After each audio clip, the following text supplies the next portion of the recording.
अरिहंत को नमन, अरिहंत को नमन, सिद्ध प्रभु को नमन, सिद्ध प्रभु को नमन, आचार्य को नमन, आचार्य को नमन,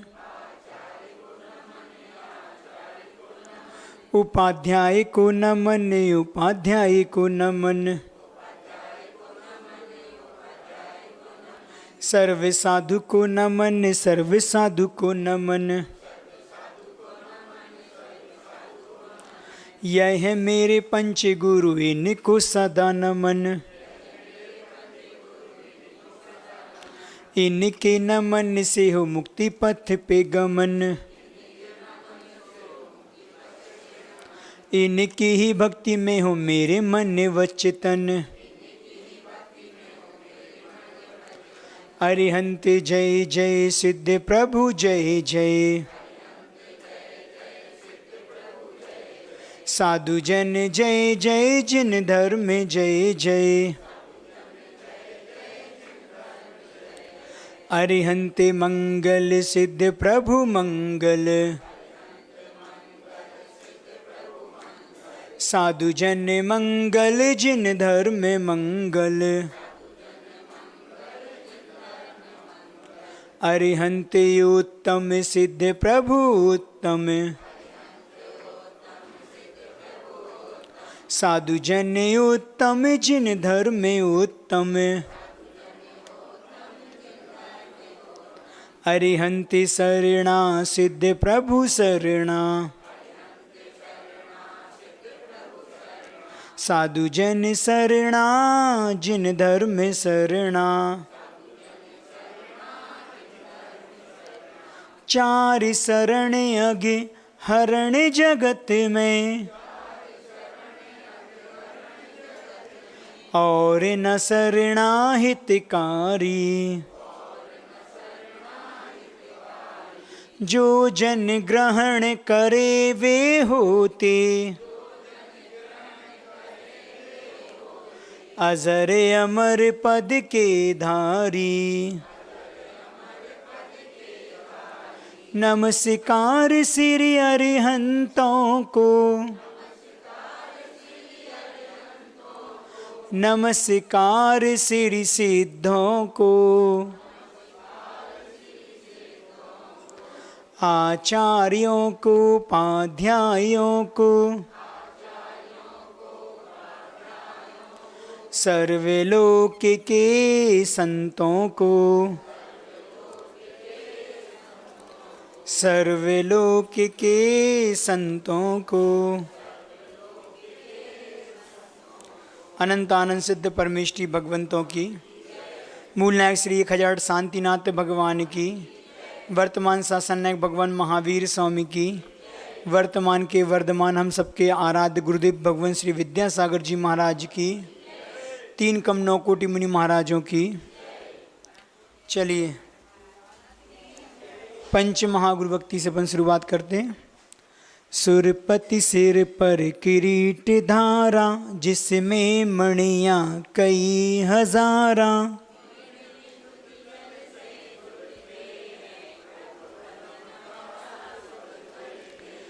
सम्यक्त्वादिक वस गुण धारे, वश विद विधिर पुनासन हारे,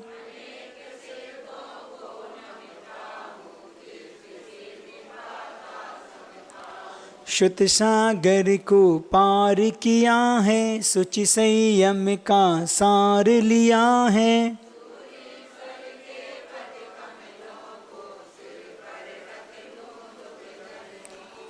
उन्मार्गी के मदतम हरते, जिनके मुख से प्रवचन झरते,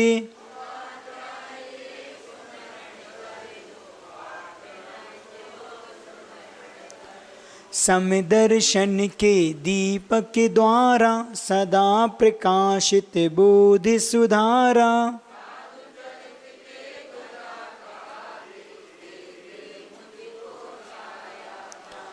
विमल गुणालय सिद्ध जिनों को, उपदेशक मुनि गणी गणों को,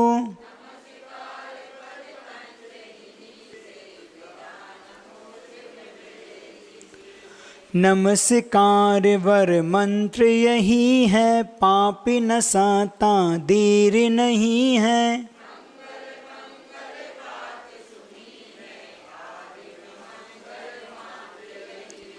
सिद्ध शुद्ध हैं जय अरहंता, गणी पाठ का जय ऋषि संता।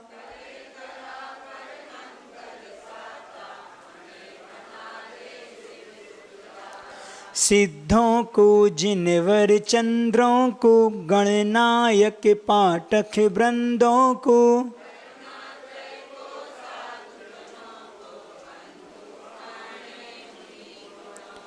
सुरपति चूड़ामणि किरणों से, लालित सेवित सतों दलों से।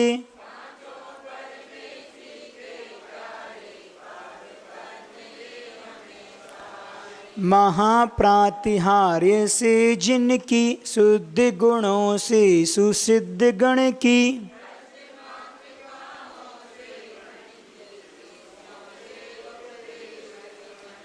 वशविद योगांगों से मुनि की, करूं सदा दुति सुचि से मन की। कर की काज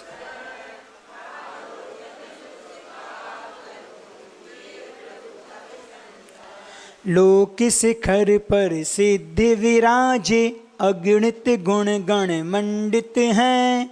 प्रातिहार आठों से मंडित, जिनवर पंडित पंडित हैं।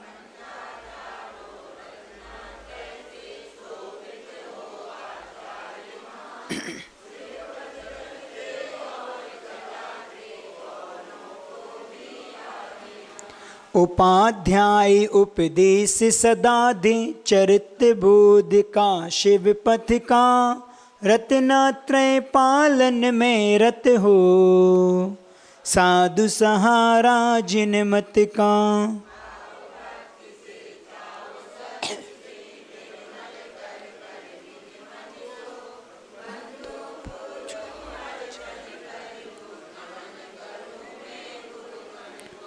कष्ट दूर हो कर्म चूर हो, बोधि लाभ हो सदगति हो। वीर मरण हो जिन पद मुझको, मिले सामने सन्मति हो। मिले सामने सन्मति हो। चलिए प्रतिगमन खोल लें आप लोग। हे जिनेंद्र, हे देवादिदेव, हे वीतरागी सर्वज्ञ, हितोपदेशी अरिहंत प्रभु, मैं पापों के प्रक्षालन के लिए, पापों से मुक्त होने के लिए, आत्मोत्थान के लिए, आत्म जागरण के लिए प्रतिक्रमण करता हूँ। पापी, दुरात्मा, जड़ बुद्धि, मायावी, लोभी और राग देश से मलिन चित्त वाले मैंने जो दुष्कर्म किया है, उसे हे तीन लोक के अधिपति, हे जिनेंद्र देव, निरंतर समीचीन मार्ग पर चलने की इच्छा करने वाला मैं आज आपके पादमूल में निंदापूर्वक उसका त्याग करता हूँ। चिदानंदे के रूप आए, जिन आए परमात्मा ने, परमात्म प्रकाश आए, नित्यम सिद्धात्मने नमः। मैं नित्य उन परम सिद्धि को प्राप्त परमात्मा को नमस्कार करता हूँ, जो परमात्म पद के प्रकाशन में अग्रसर हुए हैं, जिन्होंने अनेक रूपता में स्थित चिदानंद प्रभु को सन्मार्ग के आधार पर स्वयं को परमात्म पद में स्थित कर जिस परमात्मा पद को दर्शाया है, मुक्ति प्राप्त की है, अनेक गुणों के भी भंडार हुए हैं। मैंने भूल से मिथ्यात्ववश अज्ञान दशा में जो इतर नगोत 7 लाख, नित्य नगोत 7 लाख, पृथ्वी काय 7 लाख, जल काय 7 लाख, अग्नि काय 7 लाख, वायु काय 7 लाख, वनस्पति काय 10 लाख, 2 इंद्रिय 2 लाख, 3 इंद्रिय 2 लाख, 4 इंद्रिय 2 लाख, पंचेंद्रिय पशु 4 लाख, मनुष्य गति 14 लाख और देव गति 4 लाख, नरक गति 4 लाख, कुल 84 लाख योनि, माता पक्ष पिता पक्ष 199 लाख करोड़, सूक्ष्म बादर, पर्याप्त अपर्याप्त और लब्धि अपर्याप्त आदि जीवों की विराधना की हो तथा इनसे राग देश द्वारा जो पाप लगा हो वह सब मिथ्या हो बे, मैं पश्चाताप करता हूँ। अब इस पैरा में जहाँ पे देखो वनस्पति संबंधी 10 लाख आई हैं, मतलब वनस्पति कितने लाख होती हैं, तो अपन कहते हैं ना 10 लाख प्रकार की वनस्पति हुआ करती हैं, और अगर हमारा त्याग नहीं होता, वनस्पति की सीमा नहीं बनाते, तो 10 लाख संबंधी दोषों के हम अधिकारी होते हैं। इसलिए खाने में कितनी वनस्पति आती हैं दिन में? 2, 3, 5, और टोटल वनस्पति अगर अपन ने खाई हो जीवन में तो हरी में 100 से ज़्यादा तो किसी ने खाई नहीं होंगी। अगर हम 100 नहीं 150 का भी प्रमाण बना लेना तो 10 लाख संबंधी वनस्पति का तो हमारा त्याग का हमें पुण्य लगेगा। इसलिए ये विकल्प हम एक चूज कर सकते हैं कि अपने जीवन पर्यंत के लिए हम सारी वनस्पति का त्याग करके मात्र 150 प्रकार की या 100 प्रकार की वनस्पति खाएंगे। 100 वनस्पति पूरा जीवन निकल जाएगा। और उसमें भी फिर देश व्रत के अंतर्गत कि आज तो मात्र 5 ही खाना है, आज तो मात्र 2 ही खाना है, ऐसा करते हैं तो हम बहुत सारे पाप से बच जाते हैं और हमें पुण्य ही लगता है। तो इसका अगर आप लोग विचार करें तो नियम ले सकते हैं कि हम कितने प्रकार की जीवन पर्यंत के लिए वनस्पति संबंधी सीमा बना लें। चलिए, हे भगवान, मैंने 4 आर्त ध्यान, 4 रौद्र ध्यान या अतिचार अनाचार कर तथा 30 जीवों की विराधना की हो, सप्त व्यसन सेवन किए हों, सप्त भयों का अष्टमूल गुण व्रत में अतिचार लगे हों, 10 प्रकार बहिरंग परिग्रह, 14 प्रकार का अंतरंग परिग्रह रखा हो, 15 प्रमाद के वशीभूत होकर 12 व्रतों के 5-5 अतिचार, इस प्रकार 60 अतिचारों में पानी छानने में, जीवनी यथा स्थान न पहुँचाने में जो भी पाप लगाया हो यह सब मिथ्या हो गए, मैं पश्चाताप करता हूँ। आप लोगों को 12 व्रतों के नाम पता है? श्रावक के प्रथमाधारी बहुत से लोग बैठे हैं। कई बार ऐसा होता है कि पता नहीं होता। जिनका पालन प्रतिदिन कौन से हैं? 5 महाव्रत, 5 अनुव्रत और शिक्षा व्रत। कितने शिक्षा होते हैं? शिक्षा व्रत 4, और क्या होता है?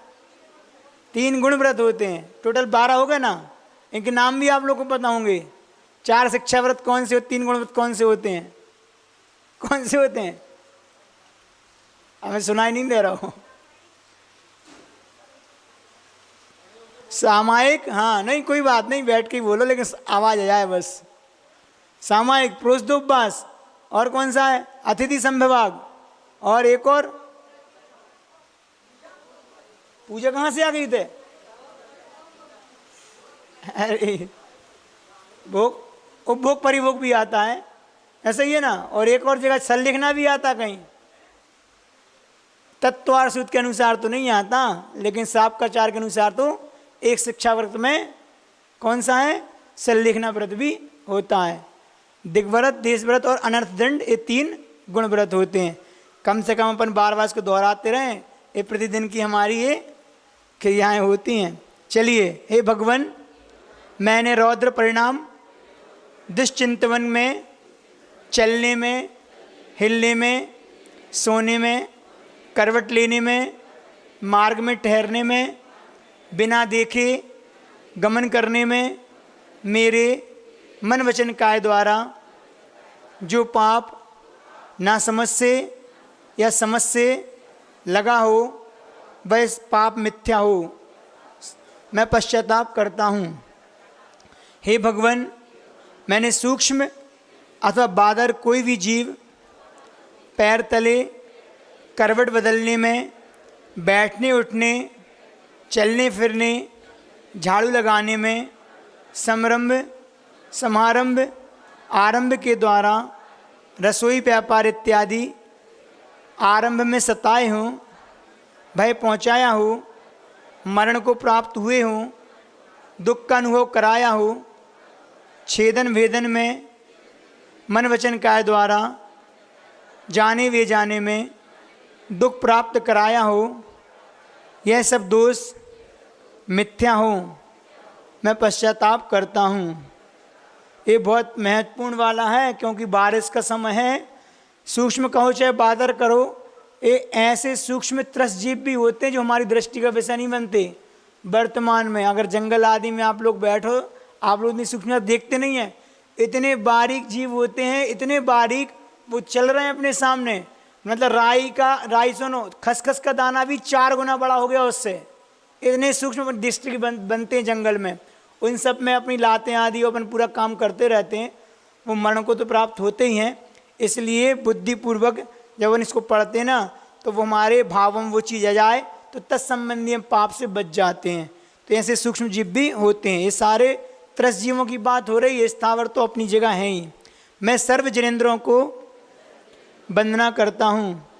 24 जिन, भूत भविष्यत वर्तमान, 20 तीर्थंकर, कल्याणक क्षेत्र, सिद्ध क्षेत्र, अतिशय क्षेत्र, कृत्रिम अकृत्रिम चैत्यालय की, जिन मंदिरों की, जिन चैत्यालयों की वंदना करता हूँ। मैंने सर्वमुनि आरिका श्रावक श्राविका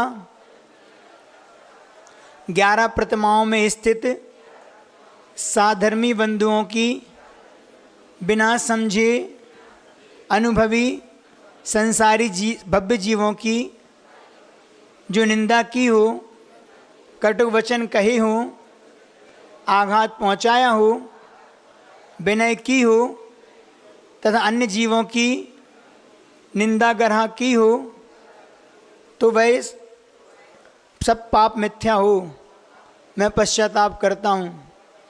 11 प्रतिमाओं का वर्णन आया है। इनके नाम भी आप लोगों को पता होंगे सबके, है ना। ना भी हों तो अपने जहन में रखना 11 प्रतिमा कौन कौन सी होती हैं। सब पता है, ठीक है, तो पता तो कोई बात ही नहीं है। प्रभु, मैंने निर्माल द्रव्य का उपयोग किया हो, सामायिक के 32 प्रकार के दोष लगाए हों, जिन मंदिर में 5 इंद्रियों के विषय व मन के द्वारा विषयों में प्रवृत्ति की हो, भगवत पूजन में जो प्रमाद किया हो, मैंने राग से, देश से, मान से, माया से, खेल तमाशे में, नाटक गृहों में, नृत्य गान आदि सभी सोसाइटियों में,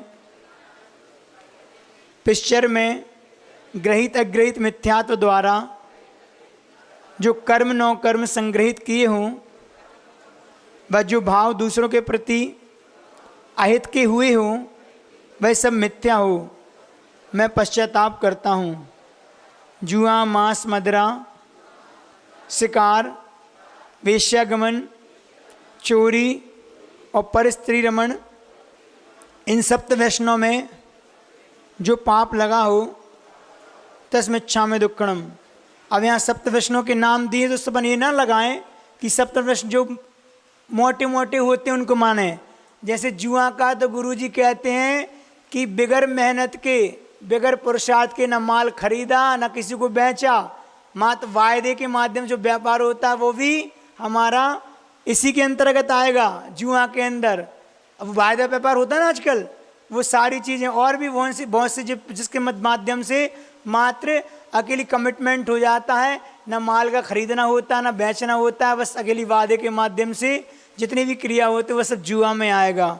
अपनी जितनी भी अपन मान संबंधी बात तो जितने अभक्ष पदार्थ हैं, जिनको पता है कि सारे अभक्ष और हम खा रहे हैं, फास्ट फूड आदि, ये सब हमारे मांस के अंतर्गत आ जाएंगे। बहुत से ऐसे ड्रिंक्स आते हैं जिनमें अल्कोहल की मात्रा होती है, भले 2% हो चाहे 12% हो, वो बहुत से ऐसे ड्रिंक्स, सॉफ्ट ड्रिंक्स लेते हैं लोग, वो भी अपने मदरा में जाएंगे। ऐसे बहुत सी चीज़ें, सारे सप्तव्यसनों का अपन सूक्ष्म रूप से कहीं ना कहीं आवृत्ति श्रावक इनका सेवन करता है। इसलिए इस बारे में विचार अपन को करना चाहिए। देव दर्शन, पूजन, साधु वैयावृत्ति, स्वाध्याय, संयम पालन, इच्छाएं सीमित करना और अर्जित संपत्ति का सदुपयोग, इन षडावश्यक पालन में अतिचार पूर्वक जो दोष लगे हों तस्मिच्छामि दुक्कड़म। राजकथा, चोर कथा, स्त्री कथा, भोजन कथा करने में जो पाप लगे हों तस्मिच्छामि दुक्कड़म। ये 4 भी कथाएँ हैं, प्रमाद के अंतर्गत आती हैं, और ये भी कथाएँ हमारी प्रति समय 24 घंटे ही चलती हैं। धर्म ध्यान तो हमारे से बहुत कोसों दूर है, इसलिए कह रहे हैं क्योंकि धर्म ध्यान के लिए 10 दिन अपन को मिले हैं, तो शुद्ध धर्म ध्यान करें। अब वो कह रहे थे, आज दोपहर में चर्चा चल रही थी, महाराज जी एक आसन या उपवास होता है तो नौकर में ऐसे मिलते हैं, अरे भैया आज तो मौसम भजिया को हो रहा हो, मतलब उदीर्ण कराने वाले लोग भी रहते हैं, और जिनके रहते हैं वो भी उदीर्ण कराते हैं। कह रहे यार चलो आज तो भूख लगी है, अब आज एक आसन है, हमने कहा जो खाओ नहीं है, या इसकी इच्छा हो रही है। इच्छा करना, किसी से कहना आज एक आसन तो, लेकिन अब है एक आसन, लेकिन मौसम तो अच्छा हो रहा हो, ये सारी बातें भोजन कथा की जो हैं वो सब हमारे लिए पाप को कराने वाली हैं। इसलिए अपन जब एक आसन करते हैं तो 9 वर्ण नमोकार का जो कायोश्वर करते हैं, जिसको प्रत्याख्यान बोला जाता है, चाहे वो साधु हो चाहे वो श्रावक करे, इन दिनों में प्रत्याख्यान मतलब त्याग, मतलब अब हम भोजन संबंधी कोई बात नहीं करेंगे। वैयावृत्ति के उद्देश्य से, जानकारी के उद्देश्य से पूछना करना एक अलग बात है, लेकिन चला के उसी में रमे रहें, ये सारी चीज़ें हमारे लिए नुकसान को देने वाली हैं। अब बैठे राजनीति की बात चल रही है, राजकथा हो रही है, और भी जैसे स्त्री कथा है, सारी कोई सी भी ऐसी चीज़ प्रकार की अगर अपन बातें कर रहे हैं तो वो सारी हमारे लिए पाप का कारण होती हैं। इसको भी सोच के करना। हम इसलिए बता रहे हैं कि 10 दिन है, कम से कम 10 दिन के लिए शुद्ध धर्मात्मा तो बन जाए, बाकी 10 दिन के बाद तो बाहरी दुनिया में जाके अपने अपने प्रपंचों में तो हमें लगे ही रहना है। तो 10 दिन तो हम अच्छे से ये क्रियाएँ करें। इसके बाद अलोक भय, परलोक भय, मरण भय, वेदना भय, अगुप्ति भय, आरक्षा भय, आकाशमत भय द्वारा जो पाप बंद हुआ हो तस्मिच्छामि दुक्कड़म। जाने अनजाने में और भी जो दोष लगे हों तस्मिच्छामि दुक्कड़म। हा दुट्टकयम, हा दुट्ट चिंतियम, भाष्यम चहा दुट्ठम, अंतो अंतो नज्जम्मि पश्चात्तावेन वेयन्तु। हाय हाय, मैंने दुष्ट कर्म किए, मैंने दुष्ट कर्मों का बार बार चिंतन किया, मैंने दुष्ट मर्म वेदक वचन कहे, इस प्रकार मन वचन और काय की दुष्टता से मैंने अत्यंत कुत्सित कर्म किए। उन कर्मों का मुझे अत्यंत पश्चाताप है। मेरा समस्त जीवों के प्रति मैत्री भाव रहे, सब जीव मुझे क्षमा प्रदान करें, मेरा क्षमा भाव बने, कर्म क्षय का उपाय करूं, मेरा समाधि मरण हो, चारों गतियों में मेरे भाव निर्मल रहें, यही प्रार्थना है। मुझे निरंतर शास्त्राभ्यास की प्राप्ति हो, सज्जन समागम का लाभ मिले, दोषों को कहने में मौन रहूं, अपने दोषों को त्यागने व प्रायश्चित का भाव हो, परोपकार मिष्ट वचन प्रतिज्ञाओं पर दृढ़ रहूं, चारों दान के भाव बने, हे भगवान, जब तक मेरा भव भ्रमण न छूटे, आपकी शांत मुद्रा व अपने कर्मक्षय का प्रयास, वीतराग परिणति केवल ज्ञान द्वारा आत्महित का मनन मुझे गति में प्राप्त हो, यह अंतिम निवेदन है। मेरा हृदय आपके चरणों में लीन रहे, शीघ्र भव पार हूँ, यही मेरी आपसे प्रार्थना है। इतना ही पर 9 बार 9 को हम नमोकार मंत्र पर यहाँ पर पढ़ेंगे।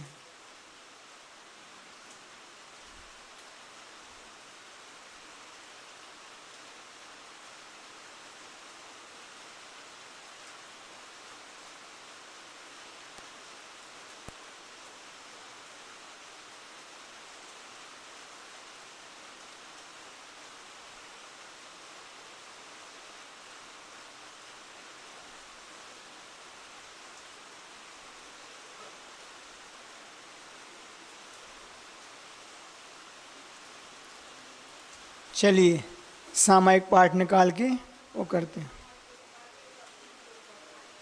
हैं। हाँ, मूलाचार में आए तो हैं, बतावे को तो बता दें, लेकिन समय बहुत हो जाता, कल बता देंगे। अच्छा, देखना ही पड़ेगा उसमें 32 कौन कौन से, पूरे हमें पता भी नहीं, लेकिन आते तो हैं। मुनिचर्या है नहीं, 32 होते हैं, पूरे 32 के नाम हमें भी नहीं पता, हम देख लेंगे वहाँ पे तो फिर बता देंगे आपको। 3-4 तो पता है। मुनिचर्या श्रावक चर्या में यह आवश्यक है,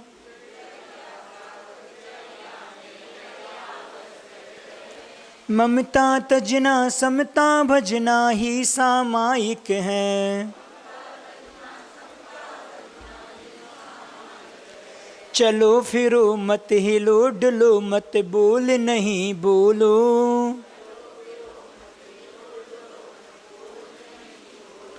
कुछ ना सोचो कुछ ना चाहो बस निश्चल हो लो। राग देश अरु मोह करो मत विधि आवश्यक है, ममता तजना समता भजना ही सामायिक है। आने वाली अंतिम घड़ियां कैसे सुधरेंगी,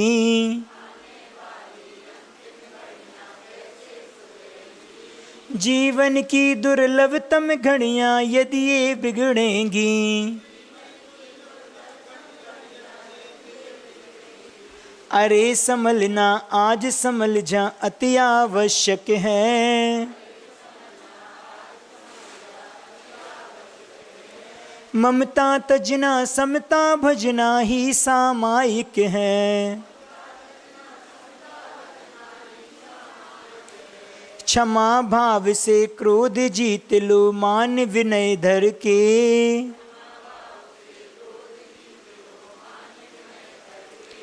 ऋजुता से माया को जीते लोभ तोष करके, विषय विजेता कसाई जेता ही इस लायक है, ममता तजना समता भजना ही सामायिक है। आवश्यक में आवश्यक हो आवश्यकता है, आवश्यक करने वालों की आवश्यकता है, आवश्यक में सबसे उत्तम यह आवश्यक है, ममता तजना समता भजना ही सामायिक है। समता विन उपवास वृथा है और वनवास वृथा,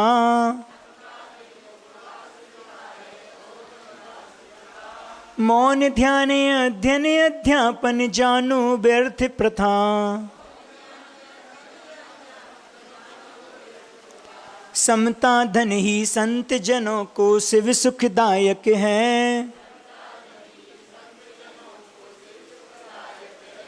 ममता तजना समता भजना ही सामायिक है। अब तक जितने सिद्ध हुए हैं सबने स्वीकारा।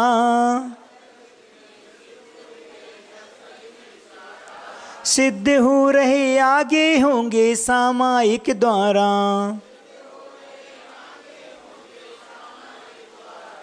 आत्म सिद्धि पाने वालों को सिद्धि प्रदायक है। ममता तजना समता भजना ही सामायिक है। कुछ भी टूटे कुछ भी फूटे या सब जग रूटे।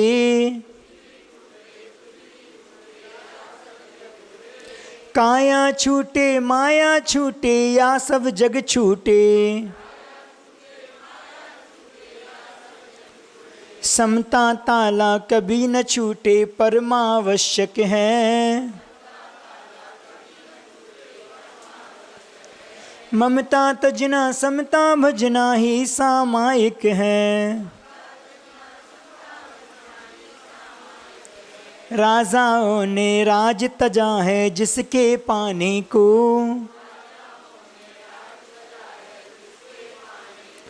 सम्राटों ने ताज तजा है जिसके पाने को। बै दुर्लभ सामायिक कर लो जो आवश्यक है।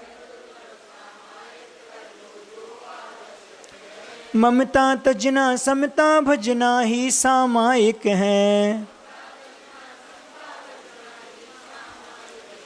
जन्म मरण में लाभ हानि में हर पल समता हो।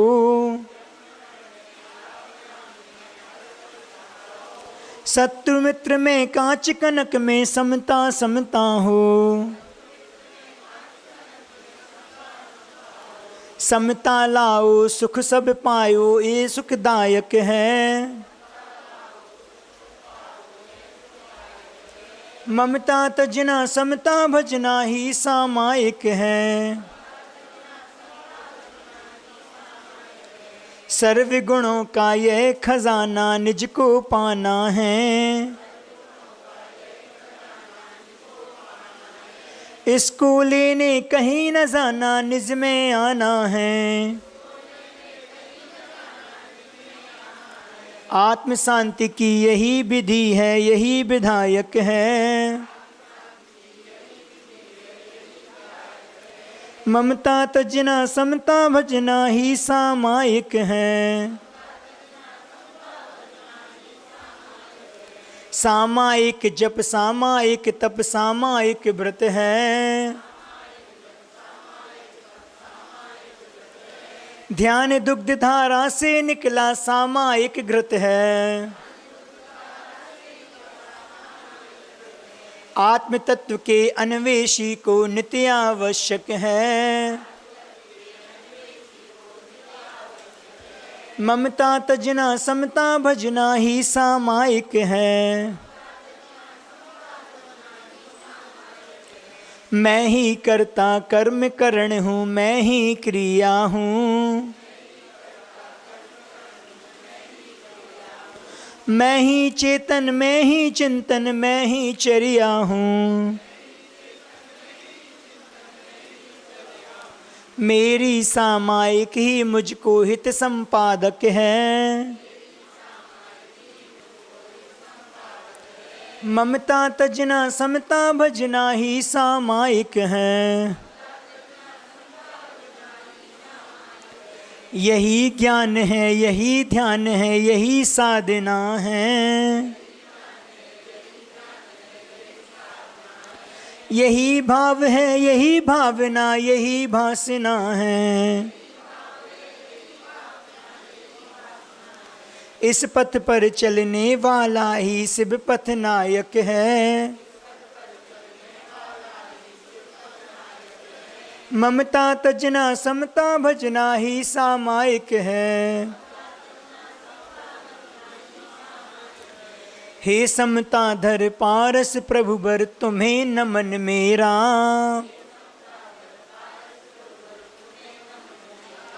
हे समता धर संत यशोधर तुम्हें नमन मेरा।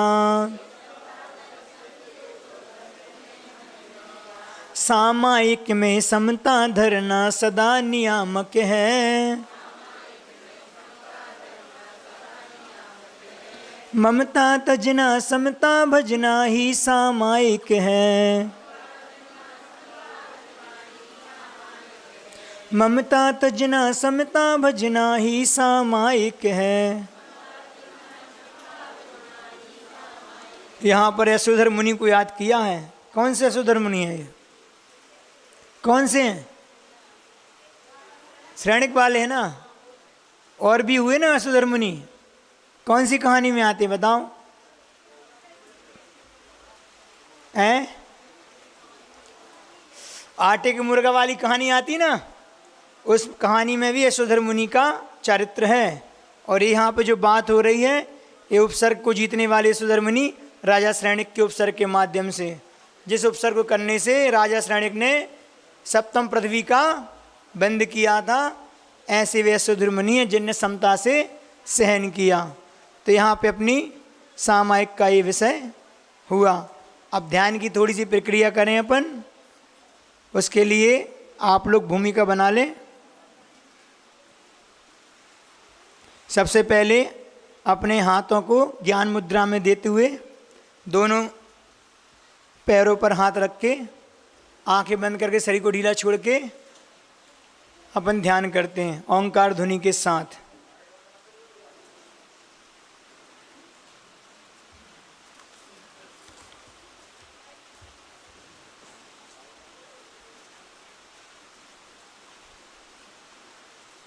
नाभि से कंठ तक अपन को ओंकार की ध्वनि करना है। सांस अंदर लेके बाहर छोड़ते हुए ओंकार करेंगे।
नमो अरिहंताणम।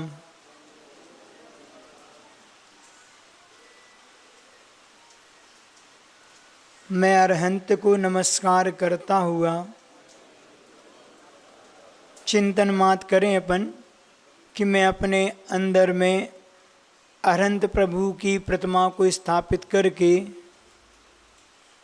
जैसा स्वरूप अरिहंत परमेष्टि का है वह स्वरूप आने वाले समय में मेरा भी होने वाला है। वह शुद्ध बुद्ध एक सर्वविशुद्ध आत्मा जो अरिहंत अवस्था को प्राप्त करके अनंत काल के लिए अनंत सुख का भोग करने वाली है, वैसी ही आत्मा जो शुद्ध बुद्ध एक स्वरूपी है वह मेरी भी है। वह अरिहंत परमेष्टि कैसे हैं और कैसे उस अवस्था को उन्होंने प्राप्त किया, आज मैं भी उसको प्राप्त करने का एक पुरुषार्थ करूँगा।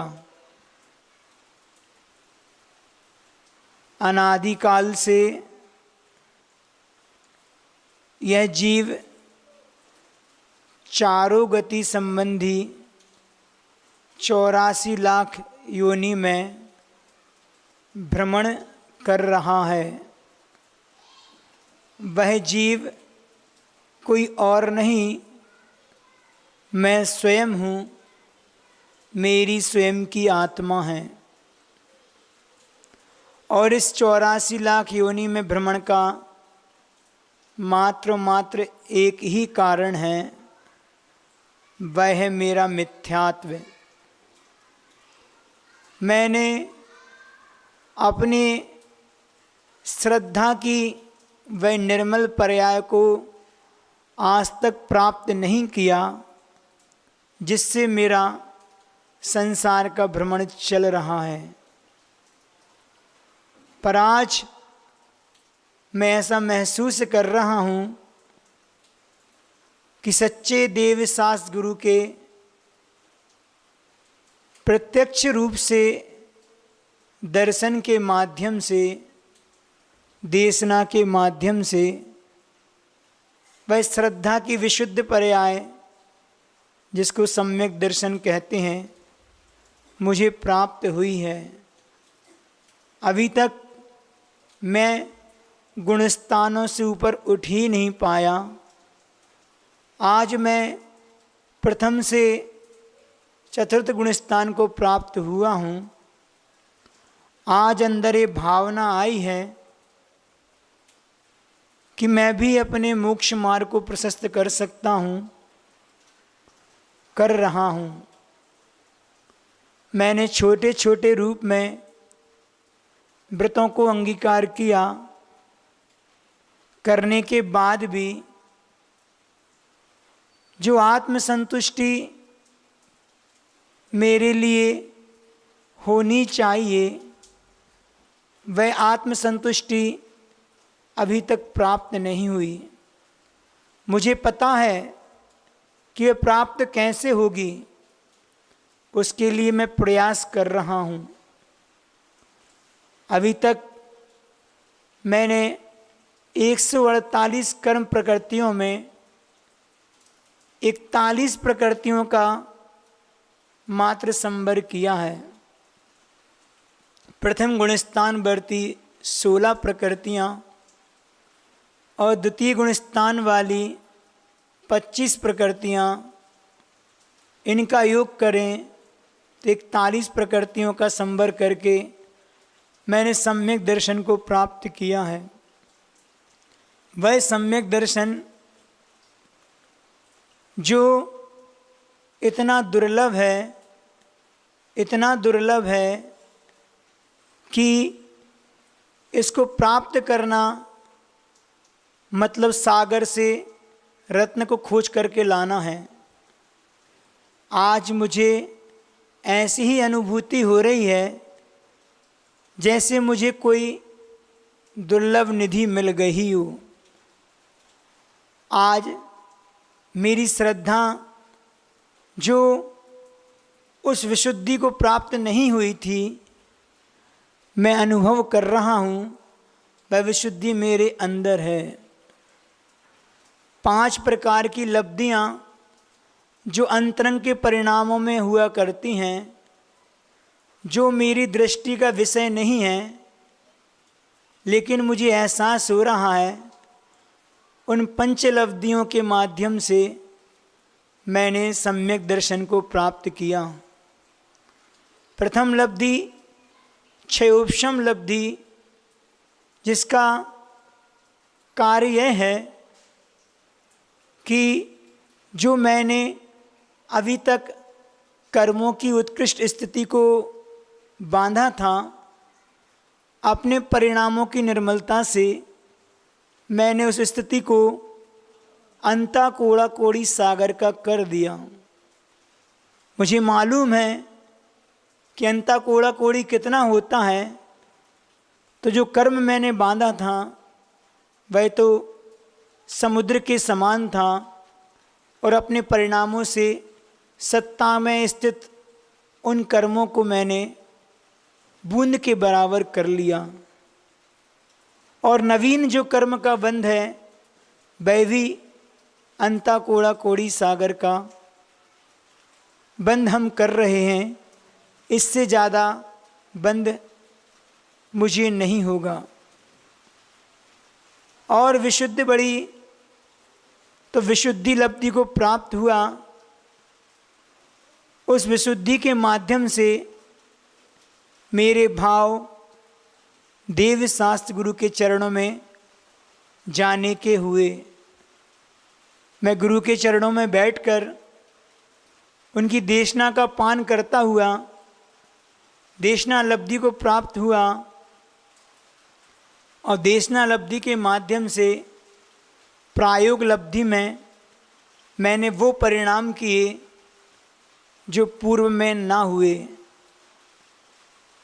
पूर्व में ऐसे परिणामों को हमने कभी नहीं किए तो आत्मा में अभी तक वह निर्मलता नहीं आ पाई। आज वह परिणाम निर्मल होते हुए दिख रहे हैं। मैंने बंधापसरण संबंधी 46 प्रकृतियों का बंध से अपसरण किया, प्रायोग लब्धि की क्रिया की और करण लब्धि में प्रवेश किया।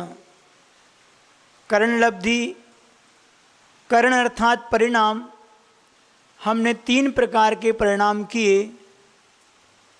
उसमें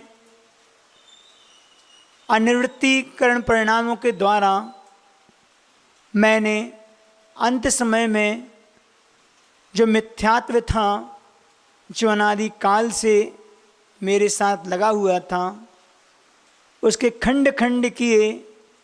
एक साथ 3 खंड करते हुए एक मिथ्यात्व का खंड, एक सम्यक मिथ्यात्व का खंड और एक सम्यक प्रकृति का खंड किया।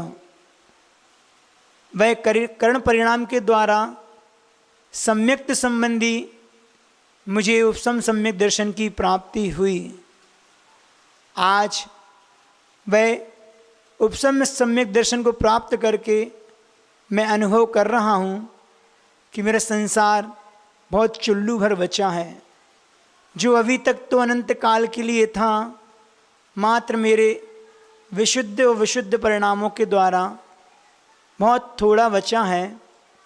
और विश्वास है इसको भी पूरा करके हम भी एक दिन उस अरहंत अवस्था को प्राप्त करेंगे जो अनंत आत्माओं ने प्राप्त किया है। वह सम्यक दर्शन की विशुद्धि मेरे उपसम सम्यक दर्शन की मात्र अंतर्मूर्त ठहरती है और उसके बाद सम्यक प्रकृति का उदय होते हुए 6 उपसम सम्यक दर्शन को प्राप्त होता हूँ। वह सम्यक दर्शन तो मेरा 66 सागर तक बना रहेगा।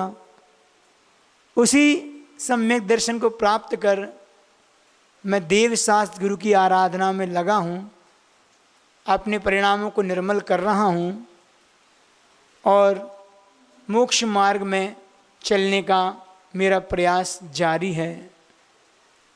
आज गुणस्थान 1 से लेके 4 तक की हमने यात्रा की। विश्वास है कि 4 में पहुँचे तो कल 6वें 7वें गुणस्थान में पहुंचकर रत्नत्रय को प्राप्त भी करेंगे और फिर श्रेणी में चढ़ते हुए केवल ज्ञान को भी प्राप्त करेंगे।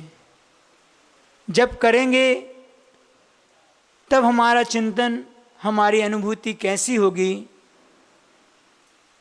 तो अपने स्वरूप का चिंतन करते हुए शुद्धोहम निरंजनोहम आनंद स्वरूपोहम अनंत स्वरूपोहम केवल ज्ञान स्वरूपोहम द्रव्य कर्म रहितोहम मिथ्यात्व रहितोहम बुद्धोहम प्रशांतोहम नित्यानंद स्वरूपोहम सल्लत्र रहितोहम भाव कर्म रहितोहम अनंत ज्ञान स्वरूपोहम ज्ञानानंद स्वरूपोहम सोहम सोहम सोहम।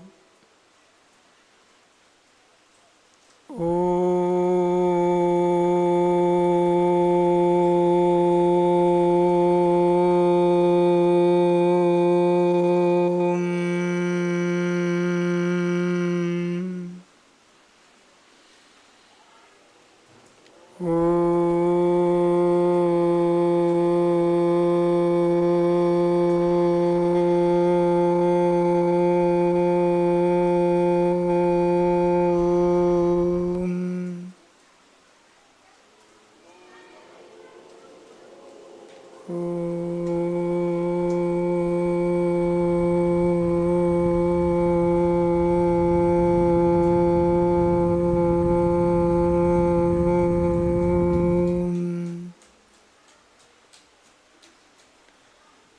आँखों को खोलते हुए शरीर को स्वस्थ करते हुए हाथों के घर्षण के माध्यम से शरीर का स्पर्श करेंगे, ताकि जो शुभ एनर्जी, जो वर्गणाएँ हमें प्राप्त हुई हैं, उनके उस स्पर्श मात्र से हम शरीर में स्थित हमारे सारे रोगों को हम ठीक कर सकते हैं।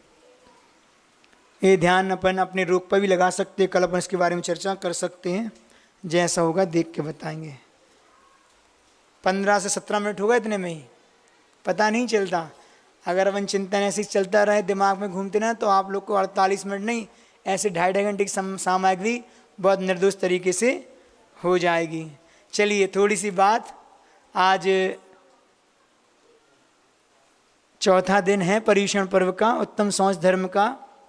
किसे कहते हैं? सुचेर भाव शौचम, अर्थात पवित्रता का नाम शौच है। तो शरीर संबंधी जितने भी लोभ है, उस लोभ का त्याग मात्र शौच धर्म कहलाता है। बंधु ये बात पक्की है, संसार में अगर सबसे ज़्यादा प्रेम हमें किसी से होता है तो आचार्य महाराज कहते हैं अपने शरीर से होता है। अपने शरीर के सिवा हम किसी से भी प्रेम नहीं करते।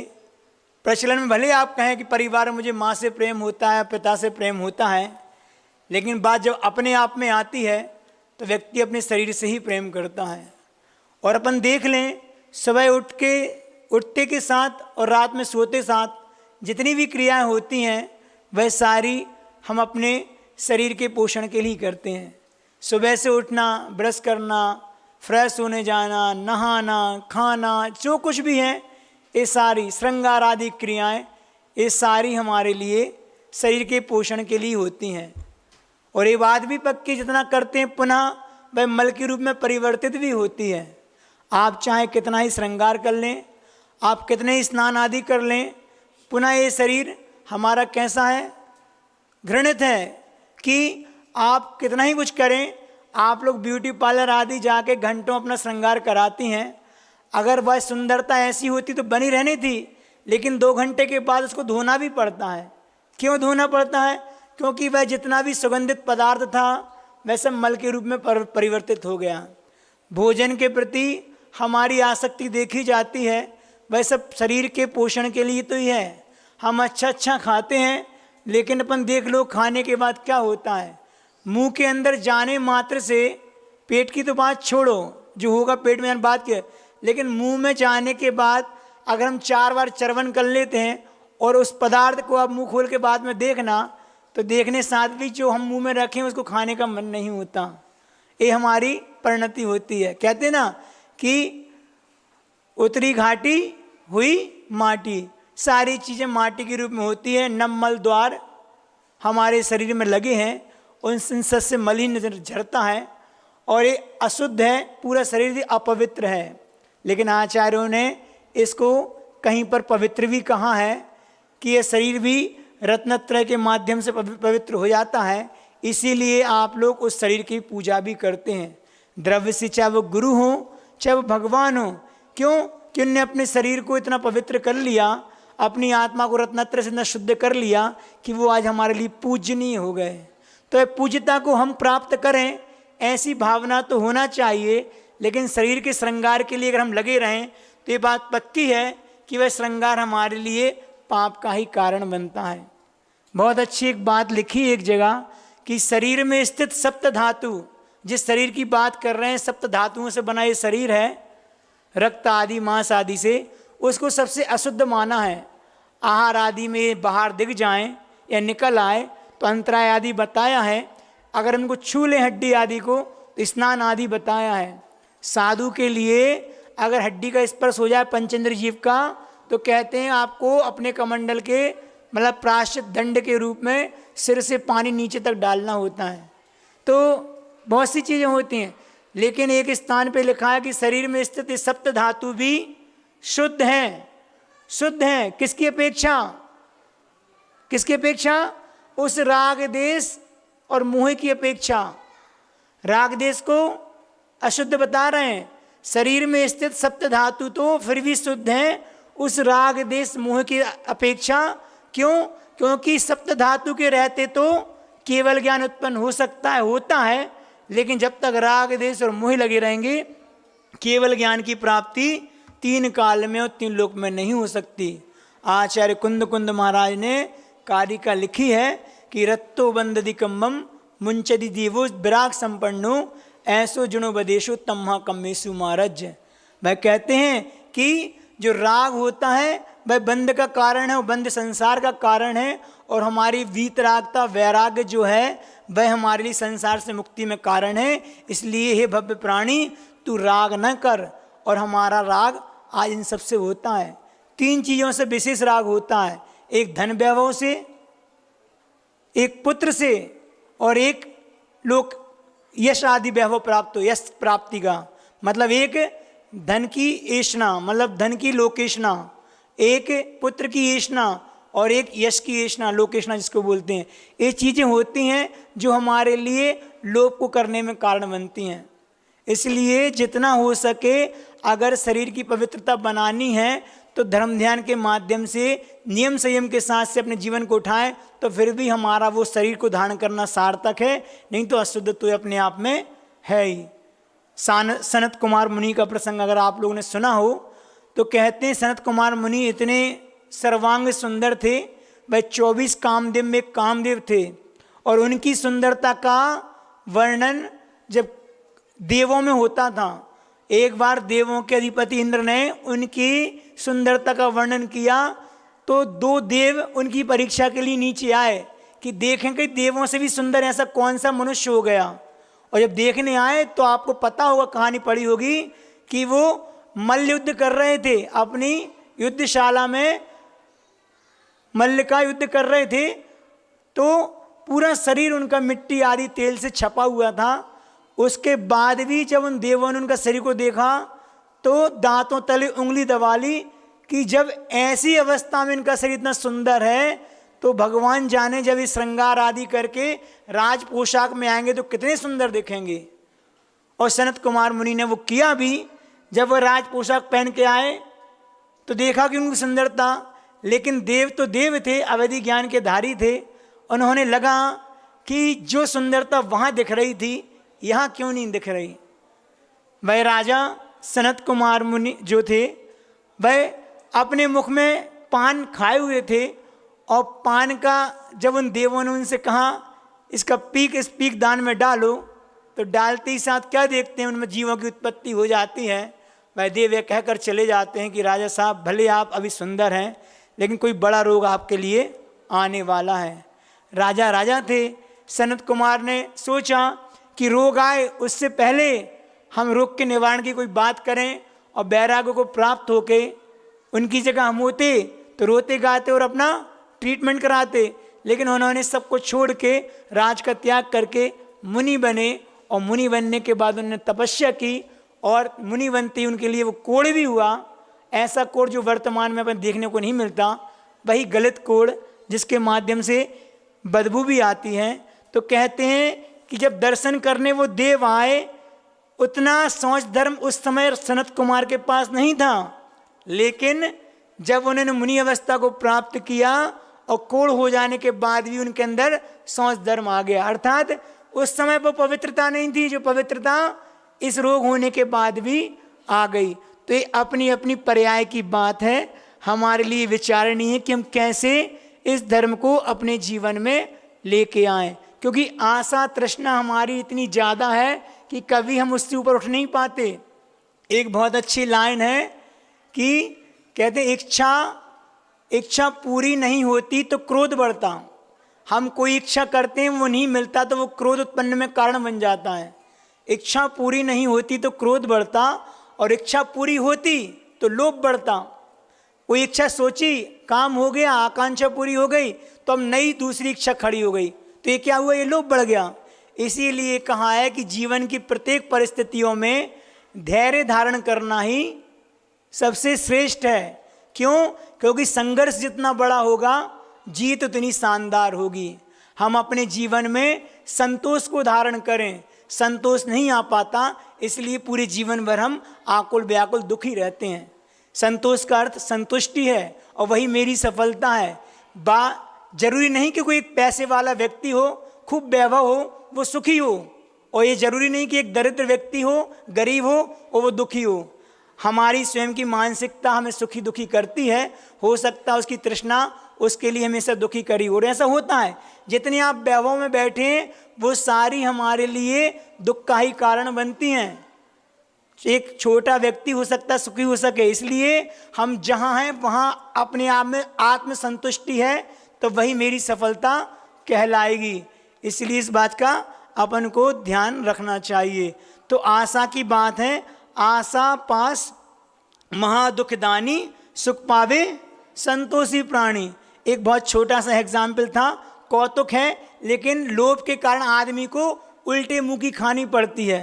एक कंक भट्ट नाम का एक ब्राह्मण था, वही लालची था और लोभी था। एक बार श्रीफल खरीदने बाजार में गया। श्रीफल खरीदने एक दुकान पे पहुंचा, दुकानदार से कहा एक श्रीफल चाहिए। कितने पैसे का? उसने कहा 5 रुपये का। दुकानदार से बोलता है कुछ कम में मिल जाएगा? तो दुकानदार कहता है आगे वाली दुकान से मिल जाएगा, वहाँ चले आओ। वह आगे वाली दुकान पे जाता है, उससे पूछता है तो वो कहता है 4 रुपये में मिल जाएगा। वो कहता और कम में मिल जाएगा? तो कहते हैं आगे वाली दुकान पे मिल जाएगा।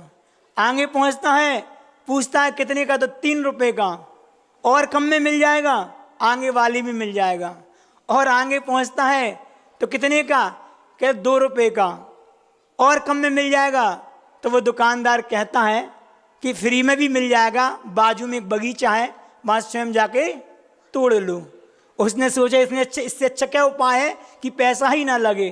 वह बगीचे में जाता है, पेड़ पे चढ़ता है और पेड़ की डाली पर जैसे बैठ के उस श्रीफल को, उस नारियल को जैसे पकड़ने के लिए उसके हाथ जाते हैं तो नारियल तो नहीं टूटता, लेकिन उस डाली पे बैठता, डाली छूट जाती है तो नारियल को पकड़ के लटक जाता है।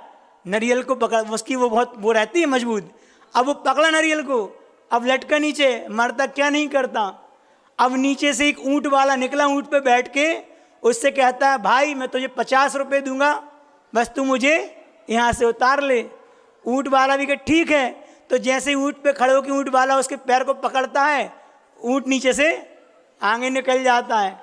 अभी तो अकेली कंक भट्ट लटके थे, अब ऊँट पे बैठा हुआ उसका जो व्यक्ति था वो भी उसके पैरों को पकड़ लटक गया। अब दोनों क्या करते, उनने देखा पीछे से हाथी वाला आ रहा है। हाथी वाला जब नीचे आया तो भाई मैं तुझे 50-50 रुपये हम दोनों देंगे, तुम हमारे लिए नीचे उतार लो। हाथी वाले ने हाथी पे चढ़ के जैसे उसके पैर पकड़े तो वही किस्सा हुआ कि हाथी उसके नीचे से निकल गया। अभी एक लटके थे, फिर 2, अब 3 लटक गए एक दूसरे के पैरों को पकड़ते हुए। अब क्या करें? अब इसके बाद घोड़ा वाला आया। जब घोड़ा वाला आया तो उस तीनों ने कहा कि हम सब 50-50 रुपये देंगे, बस आप हमारे नीचे उतार लो। घोड़े वाले ने जैसे ही उसको पकड़ा तो नीचे से घोड़ा भी निकल गया। अब एक श्रीफल के सहारे 4-4 लोग लटके। अब वो क्या बोलते हैं, नीचे के 3 बोलते हैं ऊपर कंक भट्ट से कि मैं तुझे 100-100 रुपये दूंगा, बस तू श्रीफल मत छोड़ना, तो श्रीफल को नहीं छोड़ना।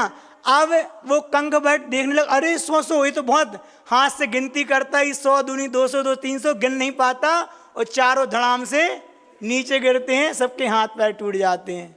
ये तो एक कथानक हो गया, लेकिन अब वास्तव में अपन देखें तो हमारे जीवन की स्थिति भी ऐसी ही है कि लोभ और लालच की खाई में ऐसे ग्रस्त हो जाते हैं, अपने आप को इतना लिप्त कर लेते हैं और हम अपने जीवन का सदुपयोग ना करके इन लालच और लोभ के कारण पाप का ही जीवन जीते हैं। और लोभ हमारा ऐसा है कि वो हमारे लिए नरक का ही कारण बनता है। अति परिग्रह और अति आरंभ ये हमारे लिए कहाँ के नरक की आयु के लिए कारण बनते हैं। इसलिए जितना हो सके इस वैभव से बचें। देखो एक स्थान नहीं रहा, अब नहीं बता रहा, समय बहुत हो गया, इतना ही पर्याप्त है। तो ये लोभ से बचने के लिए आज का चौथा दिन था। क्रोध मान माया लोभ 4 दिवस में 4 कसाय हो गई।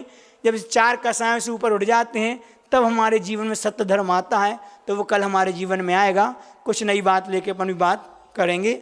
आज इतना ही इसमें पर्याप्त है। तो ठीक है, भजन का भी है, रुक जाओ, समय तो हो गया, चलो थोड़ा सा मन सुना लें। नहीं, म्यूजिक की आवश्यकता नहीं, हम बिगड़ जाते हैं, हमने उसमें थोड़ी गाते हैं, हम तो सामान्य से भावों को लगाने के लिए भजन है, बाकी हमें संगीत नहीं चाहिए उसमें। तोरा मन दर्पण कहलाए, तोरा मन दर्पण कहलाए, भले बुरे सारे कर्मों को देखे और दिखाए, तोरा मन दर्पण कहलाए, तोरा मन दर्पण कहलाए। मन ही देवता मन ही ईश्वर, मन से बड़ा न कोई, मन ही देवता मन ही ईश्वर, मन से बड़ा न कोई। मन उजियारा जब जब फैले, मन उजियारा जब जब फैले, जग उजियारा होए। इस उजले दर्पण पर प्राणी धूल न जमने पाए, तोरा मन दर्पण कहलाए, तोरा मन दर्पण कहलाए। सुख की कलियां दुख के कांटे, मन सबका आधार। सुख की कलियां दुख के कांटे, मन सबका आधार।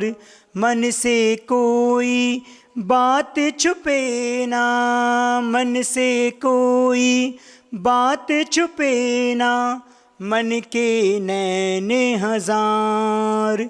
जग से चाहे भाग ले कोई, जग से चाहे भाग लो कोई, मन से भाग न पाए, तोरा मन दर्पण कहलाए, तोरा मन दर्पण कहलाए। मन की दौलत ढलती छाया, मन का धन अनमोल। तन की दौलत ढलती छाया, मन का धन अनमोल। तन के कारण मन के धन को माटी में ना रौंद। मन की कदर भुलाने वाला, मन की कदर भुलाने वाला, बीरा जन्म गवाए, तोरा मन दर्पण कहलाए, तोरा मन दर्पण कहलाए। भले बुरे सारे कर्मों को देखे और दिखाए, तोरा मन दर्पण कहलाए, तोरा मन दर्पण कहलाए। अंतिम 4 लाइन गुरुदेव को समर्पित करते हुए। सुर न बदले जिंदगी का बांसुरी बनना पड़ा, पर स्वयं को भी स्वयं से अजनबी बनना पड़ा। सुर न भटके जिंदगी का बांसुरी बनना पड़ा, पर स्वयं को भी स्वयं से अजनबी बनना पड़ा। इस सदी के पुण्यशाली लोग भटकन से बचें, बस इसीलिए एक देवता को आदमी बनना पड़ा, इसीलिए एक देवता को आदमी बनना पड़े। आचार्य गुरुदेव भगवान श्री विद्यासागर जी महाराज की, द्वादशांग जिनवाणी माता की 9 बार नमोकार मंत्र करके यहाँ से उठेंगे। हाँ, कल हमने नियम का बोला था, किसी ने पालन